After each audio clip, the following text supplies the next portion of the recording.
7h34, bientôt 35 dans ce studio. L'interview du jour maintenant. Et comme je le disais tantôt, nous avons comme invité du jour Monsieur Roland Sossou. Il est directeur général des écoles Saint-Joseph. Il est donc en studio avec nous. Bonjour, bonne arrivée, Monsieur Roland. Bonjour, merci. Bienvenue, merci d'avoir accepté notre invitation. La première question avec toi, Tomo Traoré. Oui, Monsieur Roland, peut-être que vous avez suivi les débats avec nous tout à l'heure. On s'intéresse aujourd'hui à ce plafonnement donc, des frais d'inscription et de réinscription. Comment, d'abord, vous avez, au niveau de la FEDGI, appris cette décision du ministre Guillaume Awing? C'était chaud tout à l'heure entre Kamal et moi. Je lui informais tout à l'heure que vous n'étiez pas consulté. Est-ce que vous avez été consulté au niveau de votre association? Merci. Nous avons été surpris au niveau de l'association lorsque cette circulaire du ministre est arrivée le 30 ou le 31. Le 30 août. Le 30, bien. Nous avons été surpris dans le sens où nous n'avions pas été consultés en dernière partie avant que cette note circulaire ne sorte. Je vais dire que nous avons eu à faire des travaux sur la question lorsque le ministre nous a demandé d'éplucher sur cette question. Le ministre nous a envoyé un courrier où il nous a demandé de réfléchir et de l'aider dans le sens, parce qu'il veut aider les parents d'élèves et faciliter l'accès à la scolarisation pour les parents d'élèves. Alors il nous a demandé de réfléchir sur cette question d'harmonisation des frais d'inscription et de réinscription. Et le 19 novembre 2021, nous avons envoyé un courrier au ministre après avoir consulté l'ensemble des fondateurs des écoles privées de Conakry jusqu'à Yommou, recenser leurs idées, leurs propositions sur la question. Nous avons fait une synthèse et nous avons envoyé un courrier le 19 novembre 2021 au ministre où nous l'avons proposé une grille tarifaire. Et ensuite, le 19 février 2022, donc pratiquement un an après, nous sommes partis rencontrer son cabinet, le conseiller juridique et les membres de la direction du privé, où nous avons clairement dit, j'ai encore le rapport, nous avons dit qu'après avoir consulté tous nos mandats, de Conakry jusqu'à l'intérieur du pays, cette question reste une question qu'il ne faut pas pour le moment mettre au jour. Pourquoi? Nous avons dit que 70% des écoles sont au-dessus de 50 000 francs en ce qui concerne les frais d'inscription ou de réinscription. Donc, cela veut dire que, monsieur le ministre, si vous prenez cette décision en plafonnant, vous allez beaucoup plus faire du tort ou du mal à ces parents d'élèves qui avaient l'habitude de payer 50, 30, 40, 50, 70 000 pour ces frais. Et donc, nous avons dit, sur cette question, il vaut mieux mettre cette question à côté et plutôt plancher sur d'autres questions qui sont plus d'actualité, c'est-à-dire comment faire en sorte que les enfants puissent être affectés, par exemple, dans des écoles privées, étant donné qu'il a été dit qu'il est de devoir régalien de l'État d'assurer l'éducation pour tous les enfants de la Guinée de 6 à 16 ans. Ça a été dans la dernière loi d'orientation. Et c'est vrai, nous étions deux, il faut le dire, à la table, c'est-à-dire deux associations. Vous avez l'APEP et vous avez la FEPGI. Et ce jour, lorsque nous étions au cabinet, l'APEP, l'association des promoteurs des écoles privées de Guinée, a fait la proposition de plafonner les frais d'inscription et de réinscription, comme vous l'avez vu, à 100 à 150 000. C'était la proposition de la deuxième association. D'accord. L'APEP. L'APEP, bien. D'accord. Et nous avons dit que cette question, ça ne peut pas être possible. Comme je vous l'ai dit, ça fait beaucoup plus du tort. Aujourd'hui, vous pouvez compter les écoles dont les frais d'inscription et de réinscription sont au-dessus de 150 000. On peut les compter peut-être 30, 20 ou 30. Et surtout, et à côté de cela, monsieur le ministre, les frais d'inscription et de réinscription dans des écoles privées concourent à beaucoup de choses. Il y a dans des écoles où, dans ces frais d'inscription et de réinscription, les enfants sont dotés en manuel scolaire. Il y a dans certaines écoles l'accès à la bibliothèque, l'accès au laboratoire et les cartes de soins. Les cantines. Exactement. Donc, chaque école, en fonction de ses réalités, fixe les frais d'inscription et chaque école connaît la clé de répartition de ces frais. Et donc, ça a été une nouvelle.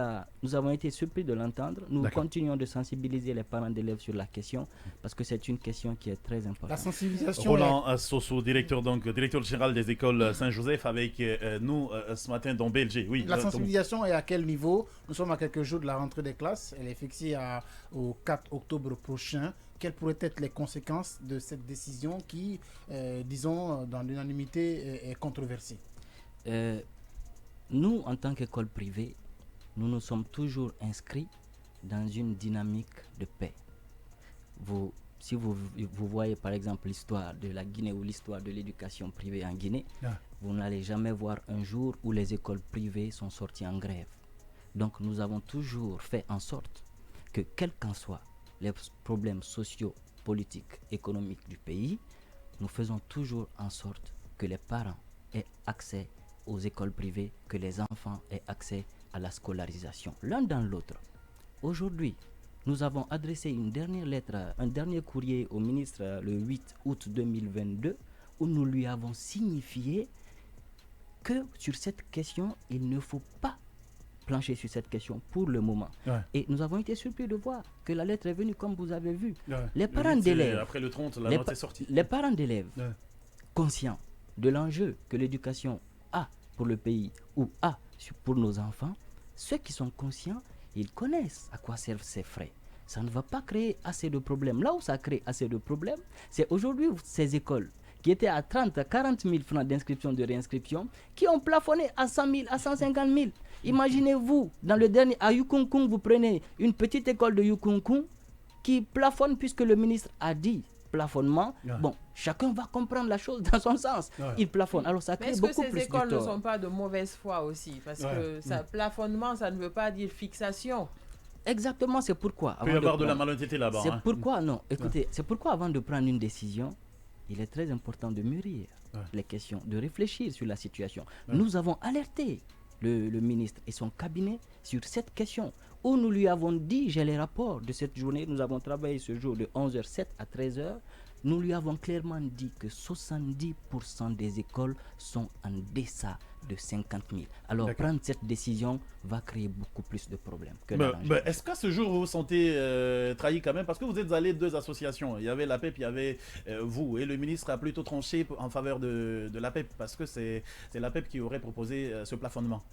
On ne va pas se sentir trahi. Nous sommes, tout compte fait, très d'accord avec la PEP, ces deux associations. Nous nous battons pour les mêmes choses. C'est l'éducation de qualité, c'est l'emploi pour nos enseignants. Nous avons les mêmes visions. Donc nous ne disons pas que nous nous sentons trahis, mais je pense que le ministre, après tous ces échanges, avant de sortir une telle circulaire, je pense qu'il devait nous envoyer un courrier de la même manière dont il nous avait envoyé un courrier pour dire aidez-moi à réfléchir sur cette situation.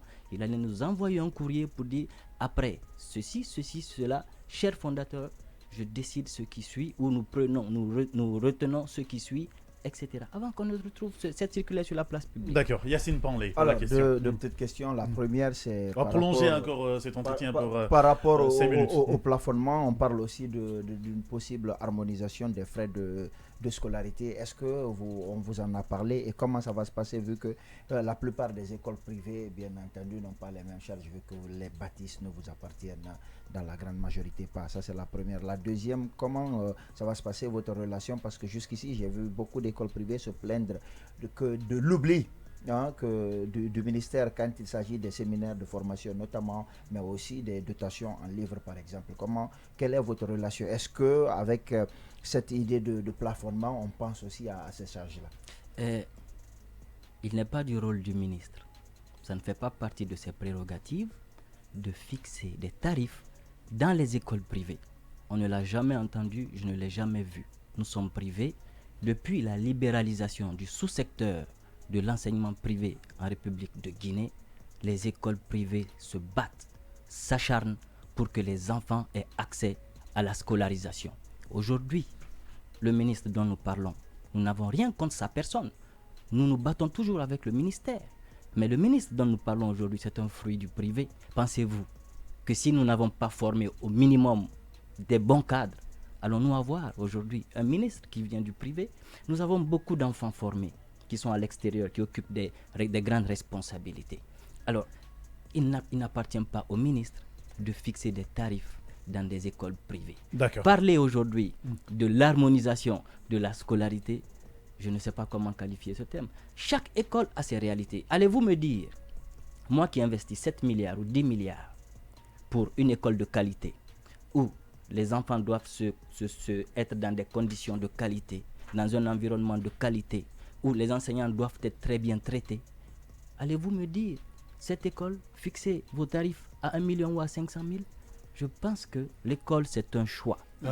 Alors D'accord. maintenant, sur Mais la maintenant, question des livres et tout, voilà. En ce qui dans concerne les les formations subventions, En ce aussi qui concerne des les livres et enseignants. la formation, nous l'avons dit, le président, moi personnellement, j'ai été envoyé en mission par le président avec mon deuxième chargé de communication, Quel pour président le président de l'association Ok. des fondateurs, D'accord. et pour rencontrer le chargé de la formation continue au niveau de l'IRAP.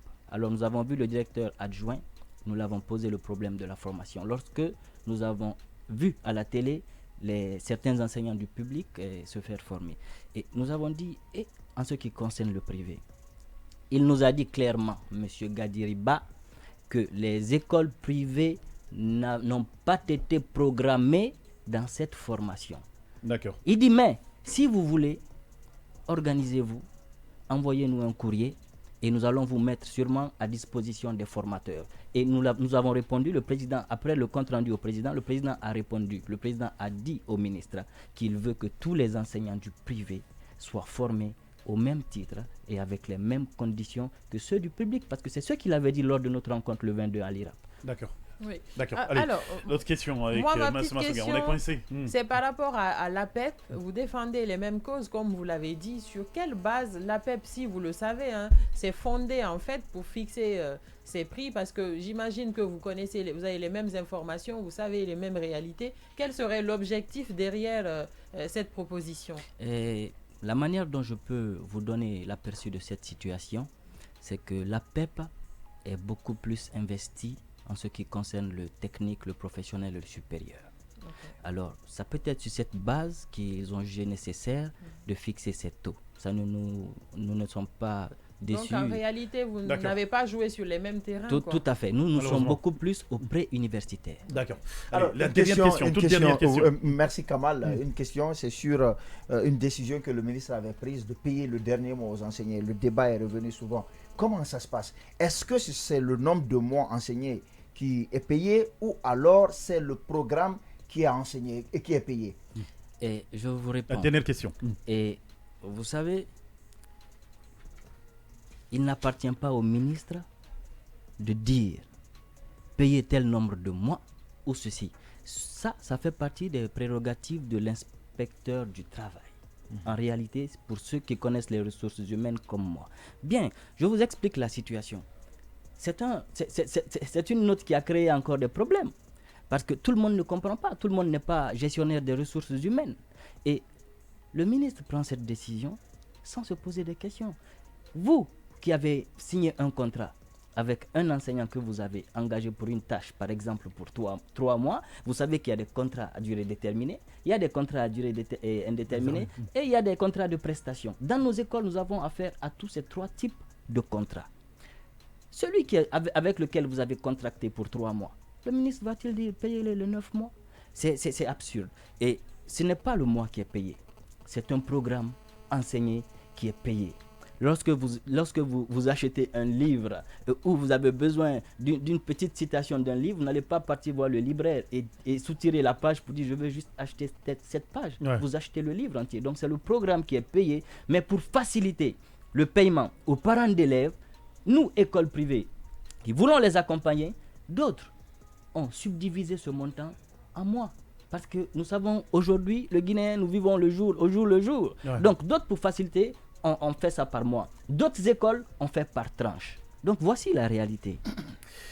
Roland Sossou, directeur général des écoles Saint-Joseph, était donc notre invité belge. Responsable de communication de la FEBGI. Ah voilà, merci donc de le rajouter. Merci d'être passé dans BLG. Merci à vous. Merci. Nous poursuivons la matinale et nous finissons cette tranche avec et si on se disait la vérité. Maintenant, le temps de dire bonjour à Sidibé Ibrahim qui se réveille avec nous. Moussa Kamara également qui dit bonjour Joma Media. Vous êtes vraiment une référence en Guinée terminé. Faut des Fécans et Camara aussi qui se réveillent avec nous. Salut les boss. C'est toi le boss. Hein.